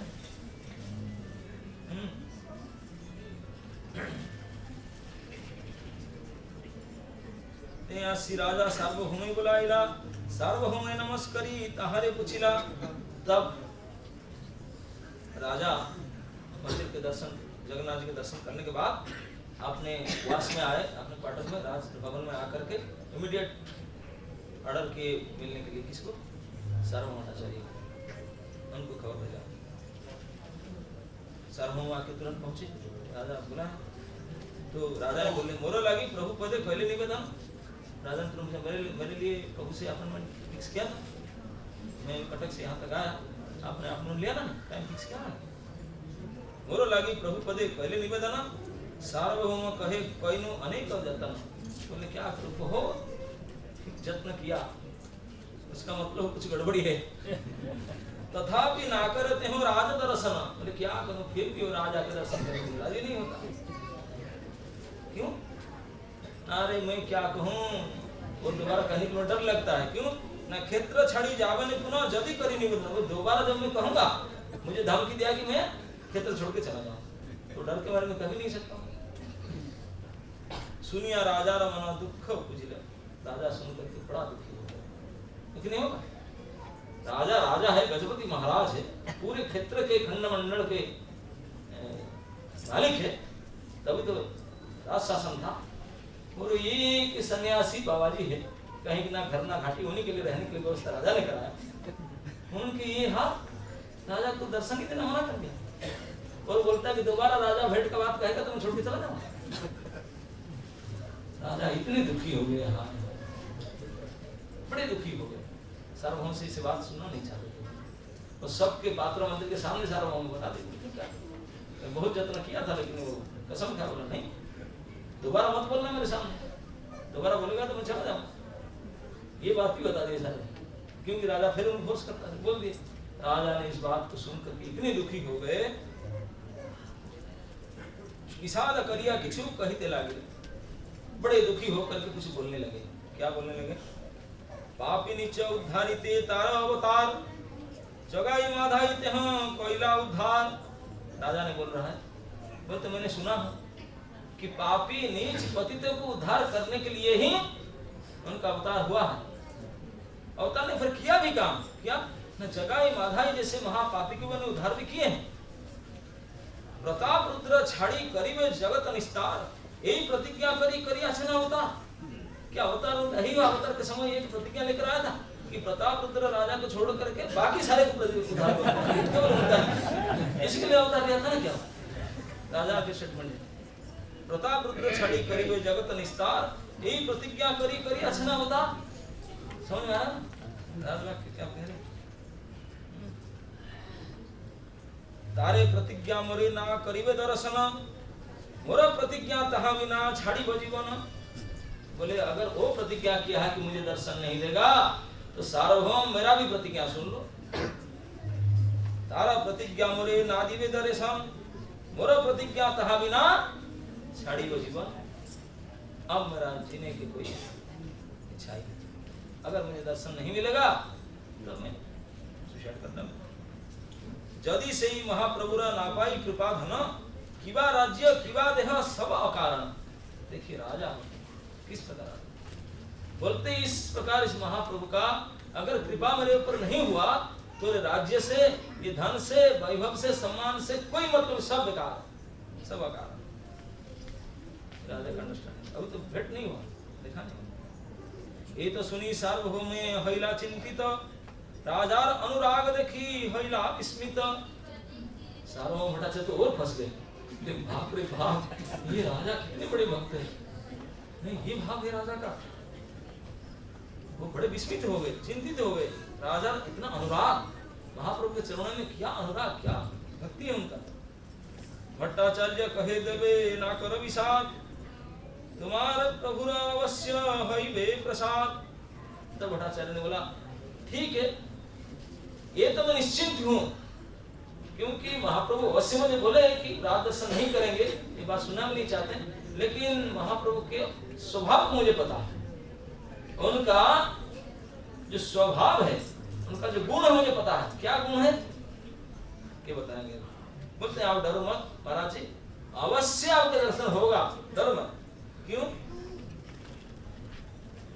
बोलते तेह प्रेमाधीन तुम्हार प्रेम गाढ़तर, अवश्य करीबे कृपा तुम्हारा होकर। क्योंकि मैं जानता हूं उनका स्वभाव क्या है, ये प्रेम के अधीन होते हैं। ईश्वर हमेशा प्रेमाधीन है, और आपका प्रेम तो इतने गाढ़ा है, क्या बताऊं, इतने गाढ़ प्रेम है, तो अवश्य करीबे कृपा तुम्हारा ऊपर, अवश्य तुम्हारा कृपा करना ही पड़ेगा आपको। तथापि कही आमी एक उपाय, यही उपाय कर प्रभु देखिए जहाँ। फिर भी मैं क्या करूँ, डायरेक्ट तो लिख नहीं सकते, जानते हैं, तो मैं एक आपको उपाय बताता हूँ। साक्षात नहीं तो छिप करके देख तो सकते हैं साइड में। क्या उपाय? ना रथ यात्रा दिनी प्रभु सब भक्त लया, रथ आगे नृत्य करीबे न प्रेमाविष्ट हया, प्रेमावेश पुष्पोद्याने करीबे न प्रवेश, सही काले तुम्हें छाड़ी राजवेश। तो कहते हैं कि सारों को उन्होंने उपाय बता, बोला देखो यही से तो सामने बोल नहीं सकता, सबको डांटते हैं। अब मैंने गया था उस दिन भी, रामानंद राय जाकर खूब बोला आपके बारे में, इसी बोला, जाते ही रामानंद आपका ही बड़ाई किया, और उनको सुन करके महाप्रभु का मन तो फिर गया। मैं देखा उनके मन फिर गया, बदल तो गया रामानंद के वाक्य सुन करके आपके बारे में। रिपोर्ट सुने ना, यही है प्रभु के एक नेचर। हम बोले से नहीं होगा, लेकिन उनके निजजन अगर उनके बारे में आपके बारे में बताएंगे तो अच्छा ऐसा है, तो बदल जाता है मन में, चेंज हो जाता है। तो चेंज हो गया उनके मन, चेंज हो गया।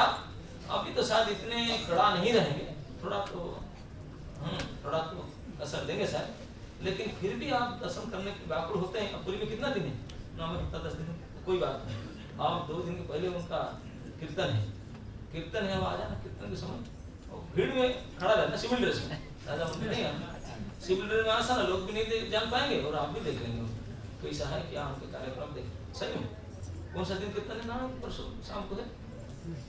तो राजा फिर अपना एक हरिचंदन एक बॉडीगार्ड लेकर के सिविल ड्रेस में राजा और बॉडीगार्ड दोनों आ गए। भीड़ लोग बहुत भीड़ थे और बड़दांड में और महाप्रभु अपने पार्षदों के साथ नृत्य कर रहे थे, खूब गान कीर्तन हो रहा था, महाप्रभु दंड नृत्य कर रहे थे और राजा ने जाकर भीड़ के अंदर खड़ा होकर देख रहे थे, एकाग्र चित्त में देख रहे थे इसे अद्भुत रूप, अद्भुत नृत्य, अद्भुत आंसू वो अभी तक सुने भी नहीं थे, देखना तो दूर की बात। राजा देख चकित होकर देख रहे थे। उनका बॉडीगार्ड हरिचंदन सिक्योरिटी इंचार्ज वो भी मोटा तगड़ा, वो भी सिविल ड्रेस में था, वो भी देख रहा। और बाकी महाप्रभु जो निकट पार्षद थे श्रीवास आदि सब गा रहे थे, बजा रहे थे, वो तो सब उनके पार्षद चारों तरफ खड़े देख रहे थे, महाप्रभु नृत्य कर रहे थे, नित्यानंद भी चारों तरफ घूम रहे थे। इतने में वो हरिचंदन देख रहा है कि राजा देख रहे हैं कि जो श्रीवास पंडित है वो हमेशा, उनको तो पता नहीं महाप्रभु का मुंह क्या है, वो हमें सामने आ जाते हैं और राजा देख रहा है।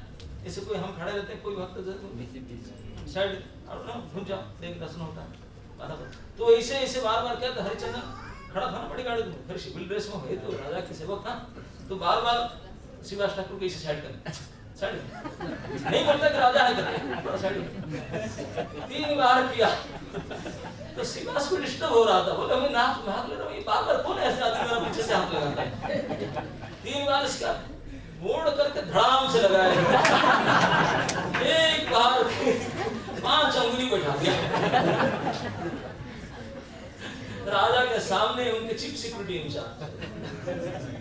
आप बताओ, लेकिन सिविल ड्रेस में तो क्या करें, और उनको क्या पता है कौन है, बोला ऐसे लोग होंगे कोई जनरल पब्लिक उनको उठाकर जमा दिया, वो तो कस करके भाई सिक्योरिटी थे, उनको तो स्वभाव है, तो यहीं पकड़ कर उनको पसंद हो। राजा पर भूख कहेंगे, ये तो तेरा सौभाग्य है कि मेरा गाल में नहीं पड़ा था, मेरा गाल में लगता तो मैं धन्य हो जाता, मेरा दुर्भाग्य है तेरा भाग गाल में लग गया, तेरा ये महान कृपा है। कृपा क्या होता है, तू मूर्ख नहीं समझता, मेरा दुर्भाग्य मेरे ऊपर नहीं पड़ा, तू साइड में नहीं होता, अगर मेरे ऊपर कृपा हो जाता, उनके हाथ से थापड़ खाना ही महासौभाग्य है, लेकिन ये बेचारा कहाँ समझे। लेकिन अभी नृत्य खत्म होने से पहले, क्योंकि सार्वभौम बोले थे भीड़ बोलने से पहले अब चुपचाप चला रहने कि पकड़ ना आ जाए कि राजा आया था करके, तो महाप्रभु डांट लिए क्यों राजा के सामने में चले गए, तो भीड़ खत्म होने से पहले चुपचाप जल्दी से निकल गए। लेकिन चाहते समय मन में हमेशा यही विचार कर रहे थे, क्योंकि देखे घंटों भर खड़े होकर महाप्रभु नृत्य देखे, महाप्रभु जो नृत्य कर रहे थे इतने जोर से जंप कर रहे थे, एक बार 7-8 फुट ऊपर उठ जाते थे, पूरा शरीर की लंबाई उनका लगभग 7.5-8 फीट की हाइट है, चमचमाते हुए सोने जैसा वर्ण है, ये लंबे लंबे हाथ है, आकर्ण लोचन है, उसमें से धार धार पानी बह रहा है, किसी से टैप से पानी खोलने से होस पाइप की तरह पानी निकल रहा है। हाँ, चैतन्य चरितामृत में वर्णन है कि महाप्रभु से आंख से इतने वेग से पानी निकलता है कि आसपास में सैकड़ों लोग कपड़ा लत्ता सब भीग गया।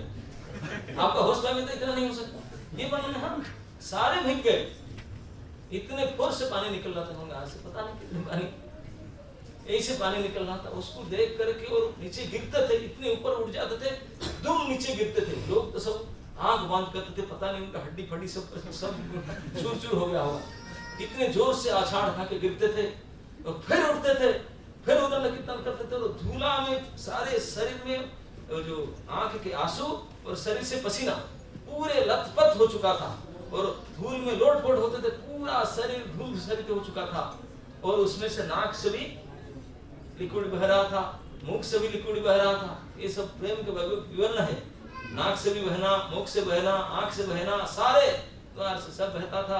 कंप पुलक आंसू विवर्ण धूल धूसर हो करके और उसमें बह करके कभी मुख के अंदर भी चला जाता था, धूली फुलियो नाक और आंसू लार सब एक एकाकार होकर मुख में जाता था, इधर उधर लगता था। राजा तो फिर राजा है, चकाचक तो 10-20 तो नहलाने वाले, सेंटिंग पेंटिंग अंगराग करने वाले राजा होता, उनके अंगराग करने वाले कोई दास दासी होंगे, उनको ड्रेसिंग कराने वाले होंगे, पहनाने वाले, खिलाने वाले होते होंगे, उनको बोला सब बोलते हैं ये साक्षात ईश्वर है, परमेश्वर है, क्या है डांटी है, ये क्या है, नाक से या धुला ईश्वर तो परम पवित्र होता, मैंने सुना परम पवित्र होता, लेकिन ये क्या नाक से पानी निकलता है, शरीर के पसीना ये सब मिल करके वो भी फिर मुख में चला जाता है, सारे शरीर इसे मन में कुछ किसी को बोला नहीं, लेकिन मन में सोच सोच कर जा रहे थे, ये क्या सच में ईश्वर है? सालों बोल रहा है कि कृष्ण है, इसे कैसे होता है? सबके बीच में धूल में ऐसे लगता तो है उनका अद्भुत नृत्य है, तो मानता हूँ मनुष्य ऐसा कर ही नहीं सकता, मनुष्य के अंदर ऐसा पानी हो ही नहीं सकता, इतने जोर से पानी निकलेगा भी नहीं, और इतने उदंड जंप, इतने लंप, इतने प्रकार के आछाड़ ऐसे तो नहीं हो सकता। लेकिन ये जो डांटने से जो गंदगी है उससे मेरा संदेह होता है, ईश्वर तो परम पवित्र होते हैं, परम ब्रह्म परम धाम पवित्रम परमं महान, परम पवित्र होते हैं, ऐसे कैसे गंदगी है? मन में उनका थोड़ा डाउट हुआ, किसी कुछ बोले नहीं, घर में गए, जा करके उस दिन रात को नाइट डिनर लेकर के विश्राम किया, विश्राम कर रहे थे, बोले क्या करो, जगन्नाथ जी के पास से जगन्नाथ जी के दर्शन तो उपलब्ध होता है, लेकिन महाप्रभु के दर्शन तो साक्षात नहीं हुआ, आज छिप करके देखा, लेकिन ये क्या देखा, मेरा मन में बड़ा संदेह है, सब बोलते हैं कि ईश्वर ईश्वर एक ईश्वर है, ऐसे सोच करके सो गए तो आधी रात में स्वप्न आया। क्या स्वप्न देख रहे हैं कि स्वप्न में देख रहे हैं कि उन्होंने स्वयं जा रहे हैं श्री मंदिर में, जगन्नाथ मंदिर में दर्शन करने के लिए, और खुंटिया आवाज करते महाराज पधार रहे हैं, गजपति महाराज पधार रहे हैं, सब सावधान, सब पुजारी उठे सावधान, महाराज पधार रहे हैं दर्शन के लिए। स्वप्न देख रहे हैं कि वो स्वयं जा रहे हैं, प्रताप रुद्रदेव गजपति महाराज पधार रहे हैं, तो जब अंदर जा रहे हैं तो देख रहे हैं कि जगन्नाथ बैठे हैं रत्न सिंहासन में, उनके पास जब जाते हैं जगन्नाथ बोलते हैं राजा मत आओ, no no no don't come, यहाँ मत आओ। महाराज खड़े हो जाते, प्रभु क्या अपराध हो गया, मैं आपका प्रथम सेवक हूँ, मुझे दर्शन करने के लिए आ रहा हूँ, मुझे मना करते हैं आपने? ना ना ना ना, तू राजा है ना, तू मेरे पास आने के लायक नहीं, योग्य नहीं, मैं तो थर्ड क्लास का हूँ, आप राजा हैं।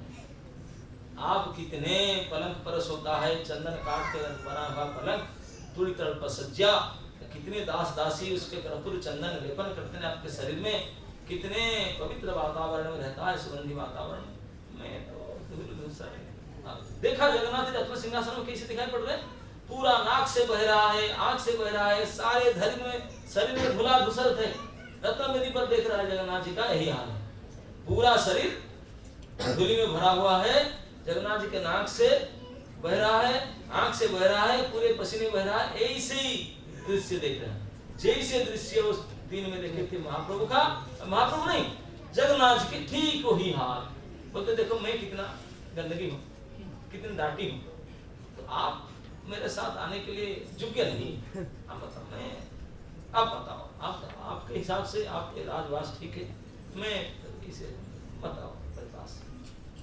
देख करके राजा डर गया, महाप्रभु ये क्या मेरे प्रति ऐसे करते, आप ऐसे रूप क्यों, इसे दशा, मैं क्या करूं, मेरा तो वही स्वभाव है, मैं नाचता हूँ गाता हूँ तो ऐसे होता है, और तू तो कितने क्लीन है, मैं तो अनक्लीन हूँ, तो मेरे पास नहीं आओ, मत आओ।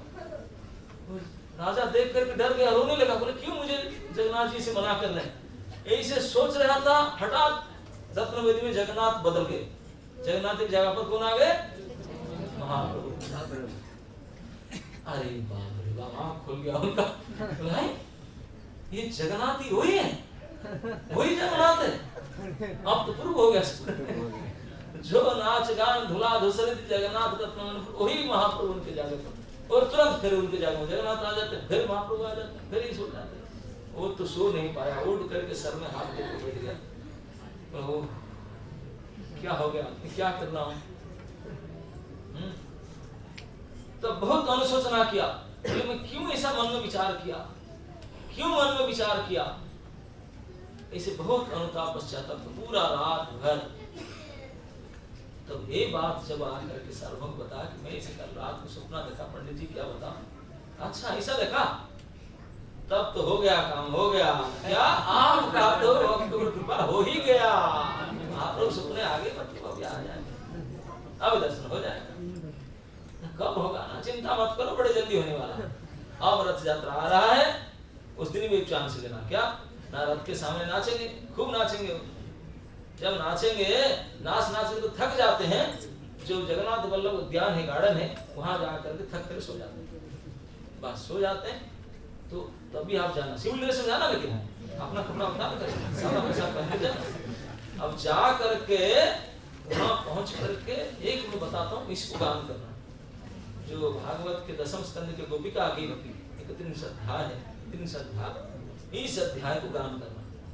16-18 श्लोक है, उसको गान करना। अब जाना, फिर देखना काम नहीं बनेगा तो मुझे बताना। तो बता दिए सूत्र।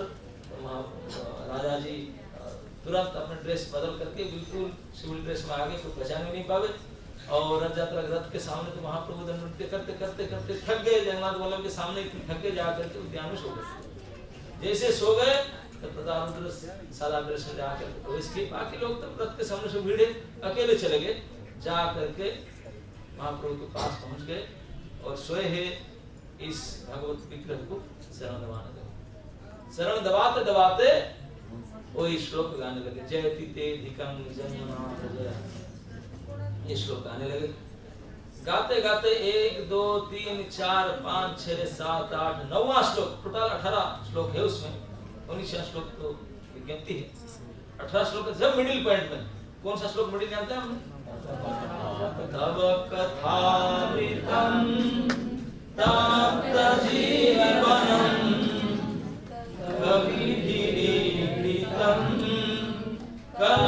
कल्मषापहं श्रवणमङ्गलं श्रीमदाततं भुवि गृह्णन्ति ते भूरिदा जना। जब भूरि गृह्णन्ति ते भूरिदा जना जैसे उच्चारण किए महाप्रभु तुरंत खड़े हो गए, उठ कर भूरिदा जना आलिंगन करके लोटपोट हो गए, गड़ते गए इसमें। भूरिदा जना, आपने देखे नहीं कि किसको पकड़े हो। आप श्रेष्ठ जन है, बोलो बोलो और बोलो और बोलो और सुनाओ, क्यों रुक गए आपने? अस्त व्यस्त होकर के कुछ राउंड गड़बड़ होकर उठ कर देखते हैं। आप तो कैसा हो चुका है, क्या देखे? दर्शन प्रसन्न आलिंगन सब कुछ, क्या बाकी रहेगा? क्या बाकी रहेगा? तो इसे भक्तों के सहारा लेने से ईश्वर को तो विवश होकर के आलिंगन करना पड़ेगा। दर्शन क्या देगा? गले में लगेगा, आलिंगन पड़ेगा जबरदस्ती, पागल हो जाएगा।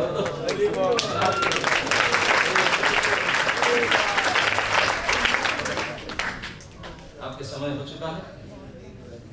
कोई किसका शंका का प्रश्न है?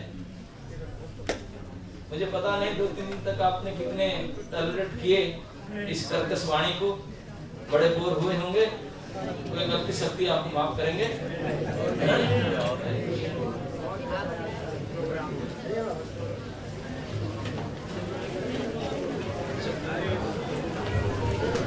हरे कृष्ण को खूब धन्यवाद।